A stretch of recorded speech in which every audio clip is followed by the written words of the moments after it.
let's get into the next topic because I know this is one that I am so excited to talk about. Matt and I switched the thing at the same time. Well, let's talk about it. The underrated rookies in the NFL. We're going to start off with a Baltimore Raven right here because this dude, Mr. Isaiah Likely, is the best player I've ever seen from the Ravens throughout their rookie training camp and throughout the preseason. He has come out in every report, every single report that has come out about Isaiah Likely in the preseason has just been like, this guy is just making plays. He's making catches. He is learning. He's sitting there and he's just talking to Mark Andrews and just trying to learn as much as possible as he can from Mark Andrews. And then you watch Ravens Wired and it's just him standing next to Mark Andrews. Like, okay, so when I'm running this route, all right, when do you decide to break? Like, how do you know when you're trying to do that? And Mark Andrews is just like helping him out. And they started calling him Baby Mark. And it was like, okay, we're seeing this Isaiah Likely. We're hearing about it. But he's going against Patrick Queen in coverage.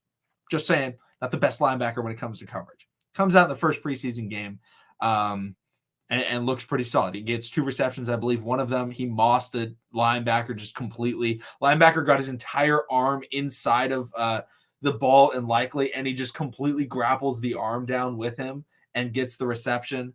And it was like, okay, we saw some stuff out of Isaiah Likely. He also juked a guy out of his shoes in that first game.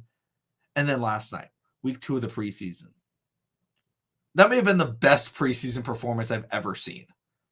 Like, he just went out there and was just like, I'm going to win us this football game. Like, because I'm not a huge fan of Tyler Huntley. He's extremely conservative. He made Tyler Huntley look so good with his numbers. They were like, oh, Tyler Huntley, throwing all these completions, getting all these yards. It was Isaiah Likely catching the ball and just making everybody miss and getting excessive yards. It was so crazy to watch. 8 receptions, 100 yards, and a touchdown. I texted Matt when he had 7 receptions for 92 yards. And I was like, dude, this Isaiah Likely guy, absolute monster. Put the stat line in. And I go, he's just unbelievable. About 10 seconds later, I text him. I go, scratch that. 8 receptions, 100 yards, 1 touchdown. Matt, I know you've seen some stuff on Isaiah Likely. What are your thoughts on this dude? So I'm always a little bit skeptical because, like, all right, you're going to see a guy, McConnell's hyping him up to me. Oh, like, this guy, this and that. And I was saying that like week 1 of training. I was like, yeah, he was going to Likely guy, draft him in fantasy. Yeah, I'm like, all right, dude, you already have Andrews there. Like, come on, let's calm down a little bit. But you start kind of looking at it and you're like, okay, wait a second. It makes a little bit of sense. They're probably going to run a lot of 2 tight end sets. And he's competing with Nick Boyle for that spot. So he could, I'm thinking, yeah, he could actually be an impact player. He could definitely be an impact player. I could see it working out. I could see him, being the second tight end behind Mark Andrews. But then you go and you watch the preseason game and you're like, dude, this guy is going insane. Like, I get it's preseason. I get that it doesn't matter. That's not really the point of like looking at his stats and stuff. Go watch it. He's throwing guys on the ground routinely. Greg Olsen was an announcer. You brought this up. He's sitting in like the soft spots in the zone. Like there was one where I want to say they were in a cover 3 and he just sat right in the middle of the field. And I believe it was 3rd down. I think it was 3rd down. Picks up the yards. And I think he threw someone on the ground and picked up like 5 more yards. Every single play, there's like 3 guys missing tackles on him because he's stiff arming them or he's shedding their tackles or whatever it is. Right. And they're just not able to get clean hits on him. He's extremely quick. He's extremely athletic. And then wait a second. That's right. The Baltimore Ravens are the team that literally developed tight ends probably better than anyone outside maybe the Patriots. Like those are the 2 teams where it's like they just consistently do this every single time. They come in and then they're great. He's a 4th round tight end. The thing about tight end, and we were talking about this earlier, very few like the best tight ends are drafted in the 1st round. Like it's usually George Kittle 5th round, Mark Andrews 3rd round, Gronk 2nd. Kelsey was 2nd, I think, too, right? 2nd or 3rd. Like, all these guys are non-first rounders. So, would it be super weird if Isaiah Likely was just a complete monster? No, not really. He's kind of in the perfect spot to do that. He's also, like I said, he's going to be behind Mark Andrews. That's still going to be the case, no matter how good he is. He's probably going to be behind Mark Andrews for this entire season. He is going to get the worst linebacker when they man up on him. And if you watched last night, I don't know who he was going against. I don't remember the team that I was just watching the Likely stuff. he was smoking those guys. And you've legitimately been telling me about him since the beginning of training camp. So, dude, I am pumped. I drafted him in a couple dynasty fantasy leagues. I'm like, I feel set. Like, I'm like, oh yeah, like I'm sold on him. And I usually feel like I'm very like, all right, let's see how it does. Let's see how it looks. Dude, he looked like a stud. He looked like he was imposing his will physically on the defense every single time. In terms of just like, all right, I'm gonna hit with a little stutter step and I'm gonna run an inside route, or I'm gonna do this, sit, and then I'm gonna pop up. Or then in the end zone, he goes and he gets tackled like 5 yards before, and then it takes 4 guys to start tackling him, and then he rolls into the end zone. It's like, okay, that was another great play. Like just every component, the yak component, the sitting in the zone component. I don't know how he is as a blocker, but we already talked about it. If you're running a lot of 2 tight end sets, you can probably stand him out wide, use him more like a big slot. But dude, he was great. And also, if you go back to his final year at Coastal Carolina, and I know that that's a small school, but they've been really good for the past few years. He had a great season. He had 12 touchdowns and over 900 yards. So it makes a lot of sense if all of a sudden we look up and we go, damn, Isaiah Likely is a legit tight end. He is one of the better tight ends in the league. I wouldn't be surprised at all. Yeah, and I think he's going to get overshadowed by Mark Andrews, obviously, because Mark Andrews is so good. But Isaiah Likely is a playmaker. Like, he is someone that it's very rare, especially at the tight end position, where you're watching a game and you're like, I want to watch this guy play football more. Like, it's super rare. Like, no disrespect to Mike Gesicki. I think he's a really solid tight end in the NFL. I do not watch him and go, I need to watch more Mike Gesicki highlights. I don't watch Dallas Goedert and say, give me some more of that Goddard. I don't say that. All right? I say, give me more Kelsey. I say, give me more Kittle. I say, give me more Andrews. Give me Kyle Pitts. And give me Darren Waller. Sorry, Dawson Knox.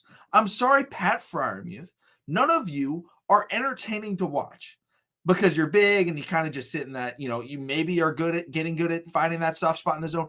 Isaiah Likely is coming in as a 4th round player at the tight end spot. And for wide receivers, which wide receivers are there's multiple wide receivers always drafted in the 1st round, much more prominent than the tight end spot.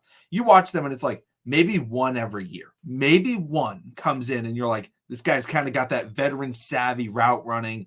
Like Jamar Chase came in last year and you're watching him and you're like, this guy knows what he's doing. The way he's fading inside to get the defender to step a little bit away so he can take that extra step outside to catch that back shoulder fade.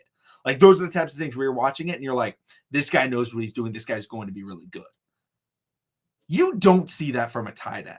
The way that he just came out was just like, yeah, I know where every soft spot in the zone is going to be, and I'm going to be open in every 3rd down situation, and I'm going to catch the ball with soft hands. You don't see that out of rookie tight ends, like, ever. You didn't see that out of Mark Andrews as a rookie. Like, he had to develop that. Now, obviously, he was a good pass catcher. He could get open. But Greg Olsen's talking about this guy, and he's like, wow.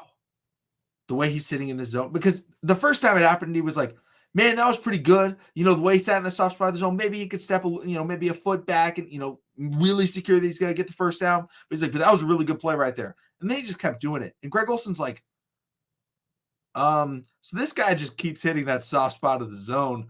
He's really looking like a veteran tight end. And then you turn off, like, if you don't watch where he lines up, he looks like a wide receiver half the time. Because that's where he was playing a lot of time in Coastal Carolina. He lined up out wide like most tight ends do in college football. His touchdown was lined up from the slot. Lines up from the slot, runs a skinny post, or not a skinny post, but he runs kind of a deep slant or whatever you want to call it. Maybe it's an in route. Catches it. 4 guys around him, just falls forward and throws it in there. But he is someone where he gets the ball in his hands. And I told Matt this earlier today, and I was like, dude, I think he's a top 5 tight end in the NFL with the ball in his hands. I think Kittle's in a tier above everyone else. And then Likely, you just get the ball, and it's just like, why are people not able to tackle this guy? Because he's not moving super fast, but it's just like he knows where everyone is. He takes good angles, and he's able to wiggle, and he's able to be physical. And like, he imposed his will and just dominated everyone else. And you're like, the announcers are watching, like, Greg Olsen's watching it, and I'm like, Greg Olsen's a legend. I loved watching Greg Olsen. I'm like, I never saw this out of Greg Olsen. Like, the after the catch aspect. And he already has the veteran savviness in terms of finding the soft spot in the zone. And now he gets to find the soft spot when everyone else is not trying to cover him because they're focused on Mark Andrews and stopping the run. He's going to be filthy. Like, And the Ravens drafted another rookie tight end as well. They've only drafted 2 tight ends in the same draft 3 times. Who were the other tight ends they drafted in those? Dennis Pitta, Mark Andrews, and now Isaiah Likely. Maybe 3 of the best tight ends ever to play, potentially, for the Baltimore Ravens. They know what they're doing. It's ridiculous, man. He's going to be a stud. I'm pumped. Yeah, absolutely. But, we got a few minutes left. And guys, if you haven't already, please go subscribe to AFS. We go live every Monday. We're not going to go live every Monday on TTB. So if you guys want to hear us talk overall NFL, talk about Ravens stuff, please, we're trying to hit 100 subs. That was our goal coming into the night. We were at like 85.